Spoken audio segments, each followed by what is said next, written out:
Good morning, everyone. I'm Kevin Allen, and I'm joined by my podcast partner, former NHL defenseman Tom Laidlaw, who played for many years for the New York Rangers and Los Angeles Kings. And you are listening and watching the Laidlaw and Allen Report, which comes to you twice a week. We talk about all things hockey. And, of course, during this time of the virus, there's been less to talk about. But there are some things, Tom. And we are going to get to what we promised our listeners before, about kind of talking about some of your first games and most memorable games. But I wanted to bring up, I read on TSN this morning a piece about Torrey Krug. Gave a little bit of interview, and he goes, he hopes this is his last game. And we've talked about Torrey before, and I still find it hard to believe that the Bruins have not reached out. They really haven't had any contact with him in a couple of weeks. And boy, this would be the opportunity to sort of get a deal done. And I think that's a mistake. Like I think he's an important part of the Bruins. I think he's proven that in addition to being a real quality, dynamic offensive force from the blue line, that, he's a gritty kid. He plays hard. We all remember in the playoffs when he played for a period of time without his helmet when it flew off, which prompted a change in the rules, probably, in my opinion. Now you got to go back to the bench when you do that. But I don't understand. Now, obviously, the cap situation plays into this, but what's your thoughts on this? And do you think the Bruins are making a mistake by not getting this done? Well, I think it'll be a big hole. I don't know what their depth chart is there on defense totally, but it'd be a big hole. You're right. He's a great hockey player. I like him a lot. But, I think the Bruins are not unlike the New England Patriots up there, too, whereas they've got their system. They do things a certain way, both on the ice and off the ice. They have the contract negotiations. I know at Pasternak, that was 3 or 4 years ago when they went through the contract negotiation with him. And they held a real firm line. And he's obviously worth a lot more than what he signed for. So I'm sure with Torrey Krug, I think they take that approach. Listen, it's an honor to play for the Boston Bruins. Yes, we understand you need to get paid fair market value. We get all that, but we're not going to go chasing around players. If it doesn't work here for you, then we will find somebody else to fill that hole. I think they're in that position that they can do that. I mean, you can't be doing that obviously too much, but I guess it's one of those things that they want to establish that reputation. It's already established, I think, that listen, here's the way we do business for the Boston Bruins. Again, here's the way we do business for the New England Patriots. It's very much the same. It's the system. It's not the individuals. It's the culture around the team, the work ethic, all that's important. I don't see them chasing him around. He's going to have to decide, I think, do I want to continue to play for the Boston Bruins and be in contention to win cups? But again, he doesn't want to leave money on the table either. So I can see what Boston, in my opinion, what Boston is doing, and I get it from a team standpoint. But man, you're right. There's not too many players like Torrey Krug around too. It'd be tough to fill that hole. Yeah, and I do think you have to be careful when you criticize teams on contract negotiations, because you don't know what's happening behind the scenes. I don't know what the ask and offer is in this situation. All I know is that from the player perspective, and from the team perspective, I think it would be a terrible loss for the Bruins if they lose Torrey Krug. I think he's a real valuable player. And we've seen him in big games, and we know, he will rise up and play at that level. I wonder too, what the fan reaction would be if they allow him to walk away. What's interesting about this is, think back, and you were an agent then, when we had the introduction of the salary cap. And when we had that, everybody talked about GMs. I remember this. I wrote a story about GM saying, it's going to change. What's going to happen is that, you'll get to the point where a player is going to go to free agency. And as GMs, we will accept that. Guys will leave. We'll go out in the free agent marketplace and find other guys. There'll be a lot more movement. It's just going to be changed the way we do business. But we know now, after 15 years of that, it hasn't worked that way. That everybody has fought to re-sign their players, and there hasn't been a lot of movement. That the teams have decided that the bird in the hand is the one they want, and they've done that. And so no one is willing to, and you hear it all the time, I don't want the player to walk away for nothing. Right. And it's not really nothing because you have their cap space. Yep, totally. Which you can bring someone else. But, that's what is often said. Now, the expectation now of the fan base is, you got to get that guy signed because you know what? Every team does that. Yep. Nobody loses their top players. And when you do lose your top player. So now let's look at that scenario and then factor in that Jeremy Jacobs, who's been an owner for a long time, kind of has this reputation of squeezing the nickels a little bit. Sure. And so, what will the fan reaction be when, if Torrey Krug gets away for nothing, as they like to say? Well, I guess it depends how the team plays, right? I mean, if they continue to win and continue to be the Boston Bruins that they are right now, one of the contending teams every year, then it's going to be a blip in the radar, I think. Do they have – because remember, and this, I know, but when you lose a Torrey Krug, there's some other young player or maybe 2 or 3 other young players now that are going to have additional ice time, additional opportunities to grow. What they do need to be careful of, though, is Zdeno Chara can't play forever either. So you lose Torrey Krug, and let's say that in a year or two now you lose Zdeno Chara, you better make sure that you've got some good young players coming up to replace both those guys. But you know what? And you're right. You bring up a good point that the GMs are operating a certain way right now. But just because they're operating that way doesn't mean it's the right thing to do either. Like they could, Lou Lamoriello, I mean, it really wasn't his choice, but he lost John Tavares, right? Well, we were struggling a little bit before we had to shut down the season. But last year they were doing fine. They moved on from John Tavares, so they had more of a team attitude. Brought in your favorite guy on the entire planet, the coach there, Barry Trotz, your cousin. So I just think there's a lot of things that GMs do, and not being critical of them. I see why they're doing it. There's this pressure on them from the fans to sell season tickets, all that kinds of stuff, to keep those. This is one of these cases where the trend is to keep those players on your team. But is that always the right thing? Like, do you overpay for a player because you don't want the fan backlash? If you really think you've got a good enough hockey team, like in Boston in this case, if they really think they're that good and they've got other young defensemen coming up, if the decision is to let Torrey Krug go, then let him go and move on. Well, it's a very valid point. And, I learned when my kids were all high school athletes, it reminded me and kind of it allowed it to sink into my psyche that, a single player, the loss of a single player doesn't have the impact that we all think it will. Totally. Now, we all know from what we see in things having to rebuild is if you lose 3 or 4 or 5 players, that's a much, different situation. But, when I would watch my kids, and the other thing is it's hard to project the younger players in your mind, growing. So I'd watch my kids performing at a lower level, and I'd watch the varsity play, and I'd go, boy, my kids are gonna have a hard time when they get there. But when my kids got there, they were playing against the kids they had played with before, and they rose up, and they were fine in that role. And the one player that I thought, boy, the team will be terrible without that player, they weren't terrible. They just learned to play differently. And then I started to translate that obviously to the NHL, and you then suddenly you understand that, hey, when John Tavares goes, it's a loss. It's terrible. I mean, he is the face of the franchise.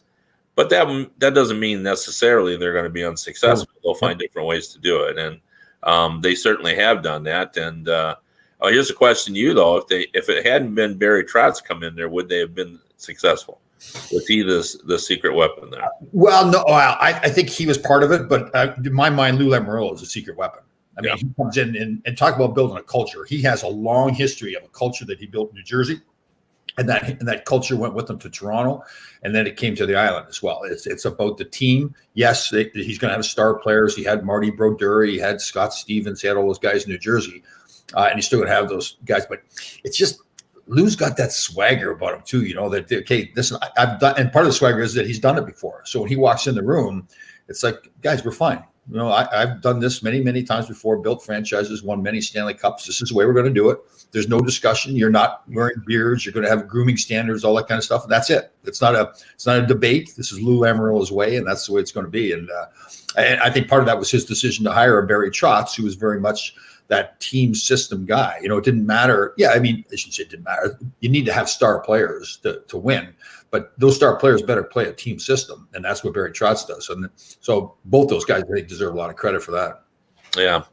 All right. I got another subject I want to talk to you about. I saw, and I've been following what's going on in Major League Baseball, and there's been some discussion, and I don't think this was finalized, but it's one of the things was kicked around, was the idea of starting the Major League season in spring training sites, and maybe playing the whole season there, and then having players go there and play maybe a 100-game season in Arizona, isolate the players. Now, the problem with that is that it would mean that players would be away from home for an extended period of time.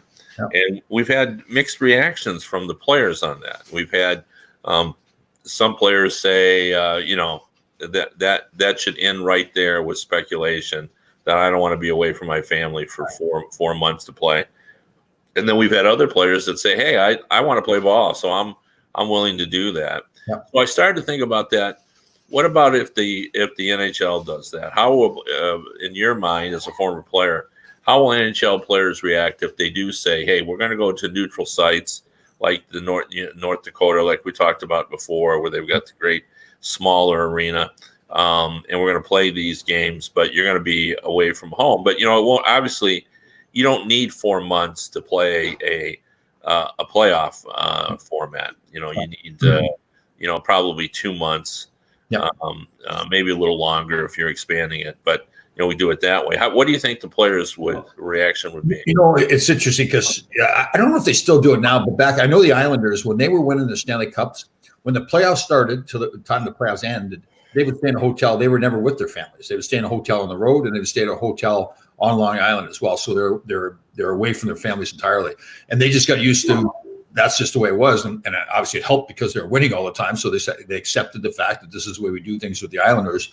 So away from the family. So I don't think it's a problem. Is it comfortable? Do you like it? Well, no, but this is uncomfortable times. We got to, I guess just in general, I look at it, I go, they better be really sure that they're not taking away any resources from other people around the country, whether testing or that. It would look terrible on the league, I think, for any of the sports leagues if there's still an issue with getting everybody tested in the United States. And now all of a sudden these professional athletes are getting tested because they want to go play a game.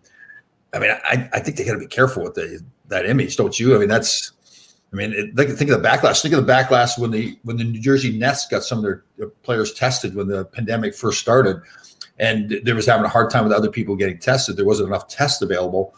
They got grilled for that. So how come you guys get to test your basketball players? The common guy on the street there can't even get tested. He's coming down with all the symptoms. So man, I don't know. I have a hard time. And I understand why sports is important. And, it was after 9/11, it was important that sports got going again, that the Yankees were playing and all that kinds of stuff, because it was a distraction. It was something that people could, sink their minds into instead of worrying about all the things around. So I can see why that's important for the country to get back playing again. I can see why it's important for the leagues to get playing again. But man, this is a different one. It's one of those things that just affects so many people. You start now, getting, and I know they're going to separate people, but you still have to have people coming to the baseball stadiums or the hockey arenas to work there. The Zamboni drivers, there's so many people that still have to be brought into potential dangerous situation to play a game. I think a lot of it really hinges on where we're at with the whole pandemic here in the next 2 or 3 months. Well, that's probably true. Let me play a little bit of devil's advocate on this. Now, it is, I think, still commonplace to kind of sequester the team, even at home games, to put them up in the hotel, get you away from the people who are bugging you for tickets and so forth. It's kind of part of the playoff tradition. But, in this situation, even if it's improved a little bit, meaning the virus situation, it's still going to be different because, and when the families, under the, when everything is normal, they're still going to see, the kids are going to see their dad, and the wife's going to see their husband at the games. And, there's going to be, some interaction. In this case, you're leaving your spouse behind to take care and manage everything during really a crisis situation. So I think, leaving even for 2 months is a lot different now than it would have been, if you're just sort of doing this because it's kind of a fun bonding thing.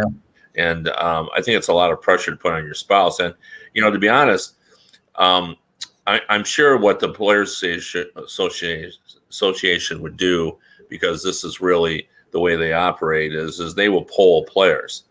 And I would think if there is a substantial number that are opposed to this, they would be against it.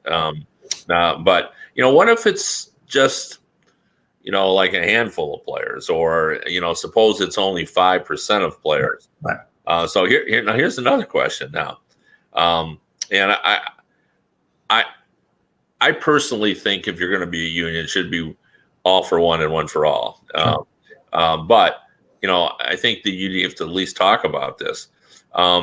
What about, would you allow this to go on, but say, look, if you're uncomfortable with it, then you don't have to do it. And, there's a spot for somebody else. And, this tournament is going to have an asterisk anyway about it. So, if you got to have 4 players from your AHL affiliate, I'm not advocating this, by the way. No, I know what you're saying. I'm just saying, would we just kind of carry on with whatever, team? Like in baseball, there's been discussion of just having 1 or 2 minor league teams playing and then 1 major league team. So you won't have all your affiliates. So you're really kind of working with perhaps a 52 person roster that you'll be able to shuttle back and forth. So, that's a tough one.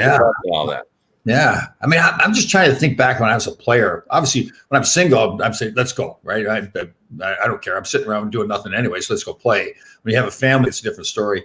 I'm just trying to think of the conversations that are being had, too. So the conversations between Gary Bettman for the league and Donald Fear with the Players Association. Listen, there's no choice about it. There's a lot of money at stake here, too, right? Didn't we estimate that if the entire season was canceled right now, they'd lose over $1 billion of that's, we've seen reports of that for sure. So they're bringing in roughly $5 billion. So 1/5 of your revenues for the year. That's a lot of money. Plus, what goes on with the game going forward? Right? I think we saw from the lockouts that in some ways it made the fans even hungrier for the game after the lockout was done. The fans came back, no problem at all, and I think that will happen. But I don't know. To me, I get the sense here, especially in the New York area where it's the epicenter of the virus right now. There's a lot of people that are just afraid. It's the unknown. That's the thing. We compare it to 9/11. 9/11 happened. It was done. I guess there's still the fear that it could happen again, all that stuff. But we got back to normal after a while. But with this, it's what is going to happen? What happens with the virus? Does it come back again? What happens to our economy? People are talking about a 30% unemployment rate. All the stores closing. A lot of companies they put people on furlough, but it's actually some of them are saying, well, we needed to do this anyways. Not that they're they want to take advantage of the virus, but they're things are going to change. So it's just I don't know. I have a hard time. I just have a hard time envisioning within the next 2 or 3 months how we can get to the point where we feel comfortable with guys going to play in a National Hockey League game. And maybe it's because I'm right in the center of it right now, and it's probably they're saying this is going to be the worst week for us. But I just, and in 2 months, maybe look back and go, oh, it's over with, but it's just that unknown. Yeah. When I was a young reporter, I had an editor who said to me when we were discussing whether or not, and I can't remember whether it was a word choice or whether I should include this fact in a story or, whether we had enough balance. I don't remember the particulars, but he said, if you have to think about it, you probably shouldn't do it. And I've always lived by that as a reporter, that, if there's some doubt in your mind about whether it's fair or just or appropriate to write this particular sentence or paragraph or include this fact, I don't do it. Right. Because the fact that I'm debating it in my head suggests that not everybody is going to completely understand it. And I think the same should be true here, that if we have to think about it, if it's, iffy, does it come down to should we or shouldn't we? Then I would guess we shouldn't do it, just because of how serious this has been. Now they've lowered the numbers today. Just before I went on, I was watching the news, and they were talking about that the Washington model, which is apparently quite respected, had the deaths down to 61,000, and most of that is because people actually have distanced themselves, have maintained, sheltering in place and so forth, and we've actually mitigated the potential damage. But if it's like this, and still in July and August, I mean, I don't know whether we should. No way. But again, being here in New York, apparently, I hope I get this right, the numbers of new people going into hospitals has not increased. I think it's gone down a little bit. Yeah, that's correct. Yeah, but the deaths have increased. Yeah. So again, that's the thing I'm thinking myself, and I talked to a lot of people. That's the thing. We're right in the middle of it right now, and it's so hard to envision what it's going to be like in a month or a week, and a month, 2 months down the road. So, it's like we're on a tape delay because you implement things, but the reaction to that is, first of all, if people weren't sheltering in place, then they would exposing people. Well, then it would take a while for the new exposed people to get contract the virus, that it would present itself with symptoms, and then we're not rushing to the hospital as soon as we get symptoms. We're staying home. So those people aren't rushing to the hospital until 5 or 6 or 7 days later, when they still have a fever and everything else. So now you're talking that the whole process is 3 weeks from exposure to anybody knows about it, because that's when you get in, and then if you really get in serious trouble, it's a few days after that even. So we're actually seeing today results of what happened 3 weeks ago.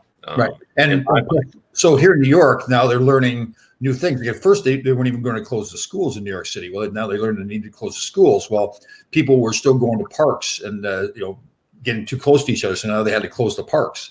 So now that's New York, the epicenter. So you now hear of other states in the country that haven't even enacted those regulations to, that 6 feet distance to stay away from each other. Some people are behind that. And eventually now there's going to be more cases in those states. And now they're 2 or 3 weeks behind their decision-making process that, was developed here in this area. So it's, that's the thing that I think is like, where does it all end? It's just, And even when we do come back, when it dissipates and we only start to see cases here and there, and I wrote a column about this week, I think we're all going to be very reluctant to slide into a church pew or go to a movie theater or to go to a ball game or to a hockey game.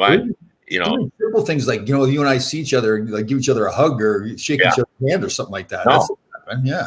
Well, for sure. I mean, my wife, I've said this before, is going to have to change her ways. Like she greets people with a hug, and I'm going to say, I don't think we should do that. No way. You just don't know. So I do know one thing though. As much as I think if it's a judgment call, we shouldn't do it. I think we all need sports. Like it's not that I didn't know what a big sports person I was, but it really brings home that like my life starts with turning on in the morning and finding out what's happened, and in addition to covering hockey for all these years, I'm a huge baseball fan, and I pay attention to football and so I'm, and just about everything. My wife's a tennis fan, so we watch Wimbledon and the Australian Open, and I'm so desperate now. I'm watching PBA reruns. Oh, sorry. And here's my theory on that, and I bet you would buy into this. PBA reruns are still fun to me because I had no idea who won the Oklahoma Open a month ago, because I paid no attention to the PBA. So now it feels like live competition. So I'm watching this tournament and I've got a rooting interest because, I don't know who's going to win. So that's the closest I can get to some live competition. So I've started to watch that. Yeah. But anyway, let's move on. I wanted to talk to you before. I've been trying for 3 weeks now to get this in, actually 2 weeks. I wanted to discuss what's the biggest game you've ever played with, and just in case it happens to be a collegiate game, then I'm going to ask you whether or not what was your biggest game you ever played with in an NHL game. Oh, all right. So you brought up the collegiate. I didn't even think of that at first. I was thinking pro game. So my biggest, I would say two biggest games. One is a collegiate game, and one is a pro game. My senior year. So just a little recap. So when I went to Northern Michigan in 1976, that was the first year they had a hockey program. And we were all freshmen, obviously. And by our senior year, we ended up going to the national. We were on our way to the national championships. We were ranked number 1 in the country. We beat North Dakota, who had been number 1 in the country. We beat them at home at Christmas time, so we became the number 1 team in the country. We won the Central Collegiate Hockey Association, and North Dakota had won the WCHA. So they were going to go to the national championships. It was Cornell and Providence who were going to be the 2 teams from the East. They still needed to decide who the other team from the West was going to be. So we were have to play against Minnesota, who was the runner-up, the WCHA. But remember, we were the number 1 ranked team in the country, but we still had to go to the University of Minnesota to play. I think the rationale was more, we were going to make more money because it was a bigger arena. So, everybody was like in Marquette, Michigan, where it was outraged. How can we have to go play on the road when we're the number 1 ranked team in the country? So we went to Minnesota, and that was the year that they'd won thank goodness for us, it was the year they won the gold medal, Herb Brooks' team. So he wasn't there to coach the Gophers. They were without Neil Broughton, Mike Ramsey, some guys that were on the Olympic team. So we went in there and we won 4-3. And it ended up, they had scored a goal. Aaron Broughton had scored a goal that went through the net that would have tied the game. But there was no evidence that there was any hole in it. So back then there's no replays or anything, so they didn't call it a goal. So that would have been the time where we won that game. Was it a goal in your mind? We went in the net, yes, yeah. And the stories, I can't really remember this, but I have had scouts tell me since that they kept track of how long I played, and I think they said I played somewhere between 50 and 55 minutes of a 60-minute game in that game. So, wow. Yeah. So that was the highlight. I was a senior, I was a captain. I knew I was going to leave and go play with the Rangers once the season was done, or at least sign with the Rangers. So that was a big game. The next biggest game would be the game we ultimately lost, that Kenny Morrow scored the winning goal in overtime. We played, I think it was 1984 against the Islanders. So they had won their 4 cups. They're on their way to try to win their 5th cup, and we played them. So it was a best of 3 series, best of 5 series, and we had them up 2-1 with a game to play, game 4 to play in Madison Square Garden. They won that game to tie the series. And then we went in the game 5, and it was an epic game. I watched it recently. It was up and down, great game. We fought back to tie it late. It was a great game to play in, great game to watch. And Kenny Morrow ended up scoring in overtime. But it was just one of those epic games. Like, you watch it now and you go, oh man, it was like the crowd, the buzz, the arena, the whole bit, the broadcasters, the way they were talking about it. It was a special game. So those 2 games would be my favorite games. Were you on the ice for the goal? No, but I was on the ice, and I was actually a little bit of a victim for Mike Bossy. I can't remember. I think he scored a goal to take the lead, and then we came back and tied it. But I was on the ice there with Bossy. The puck came to me. I thought I was going to bat it away because he was right up top of me. Didn't bat it away. He grabbed the puck and went in and scored. So, it was like, that was when you look back and go like, oh God, I wish I had that one back. But it was a fantastic game. Yeah. I'll tell you what, the worst game I played in was probably my first game in the National Hockey League against the Boston Bruins. And John Davidson was in net. And John Davidson was this, they'd gone to the finals in 79. He was like this larger than life figure, a young kid coming in, you really want John, JD to be, take you in and really believe in you and all that. So it was in the first period. We're at the Boston Garden, and it's Terry O'Reilly and Stan Jonathan and Wayne Cashman and all these big bad Bruins at the Boston Garden. The fans are right on top of you. And now I'm playing in my first National Hockey League regular season game. And so I've got the puck. I'm on the left defense. I've got the puck in our zone, and I'm getting pressure come towards me. So I want to fire the puck around the back of the net to get around the boards to the winger on the other side. Well, I was so nervous, I fired the puck and I bounced it off JD's leg into our own net.